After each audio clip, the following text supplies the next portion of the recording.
அருமையானவர்களே, இந்த நாளும் அவருடைய வார்த்தை நம்மிடத்திலே கொண்டு வருகிறேன். அற்புதங்களின் மாதம், அற்புதங்களை வைத்து நாம் ஒவ்வொரு நாளும் தியானித்து வருகிறோம். எப்படியெல்லாம் ஆண்டவர் அற்புதம் செய்வார்கள். இன்னைக்கு நான் சொல்றேன், அசாதாரணமான காரியங்களை அனுபவிக்க வைக்கும் அற்புதமாக இந்த நாளிலே கர்த்தர் அற்புதங்களை செய்ய போகிறார். அசாதாரணமான காரியங்களை அனுபவிக்க வைக்கும் அற்புதம்.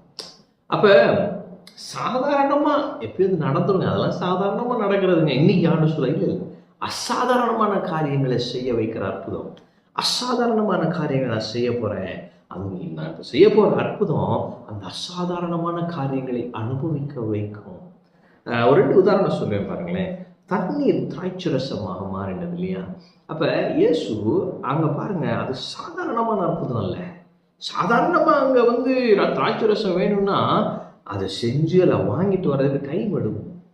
ஸோ அங்கே நடந்தது சாதாரணமான அற்புதம் இல்லை, அசாதாரணமான அற்புதம்.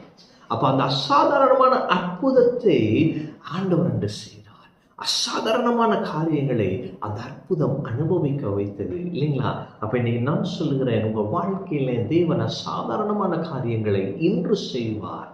இங்கே குறிப்பாக என்ன நடந்ததுன்னா, வெறுமை நீங்கினது இல்லையா? திராட்சரசம் குறைவுபட்ட போது அப்ப இயேசு அங்குள்ள குறைவை நீக்கினார், வெறுமையை நீக்கினார், பரிபூரணத்தை கட்டளையிட்டார். இன்னைக்கு நான் சொல்றேன், உங்க பொருளாதார நிலையில கர்த்தருடைய கிரியைகள் வெளிப்பட போகிறது.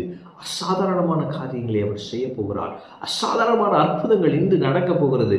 அவருடன் அற்புதம் அசாதாரணமான காரியமாக இருக்க போகிறது. அது உங்கள் வெறுமையை நீக்கும். ஆமென். மற்றவர்களை இன்னொரு உதாரணம் சொல்றேன்.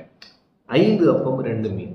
அங்கேயும் பாருங்க, ஜனங்களுக்கு பசி, என்ன செய்யறதில்ல, சாப்பாடு போடணும். ஏசு வாட்டுக்கு சொல்றாரு, உங்களுக்கு சாப்பாடு போடலான்னு, என்ன பண்ணணும்னு தெரியல, காசு இருந்தா வெளியே போய் வாங்கலாம், டைம் இல்லை. இயேசு பாருங்க அசாதாரணமான அற்புதத்தை செய்தார். இதை நான் சொல்லுகிறேன், உங்களுக்கு தேவையானது பணம் இல்லை, விசுவாசம் இருந்தால் போதும், அவர் அற்புதத்தை எப்படினாலும் செய்வார். ஆமென். அப்ப அற்புதங்களை அனுபவிக்க நம்மிடத்துல ஆண்டவர் எதிர்பார்க்கிறது விசுவாசம் மட்டுமே.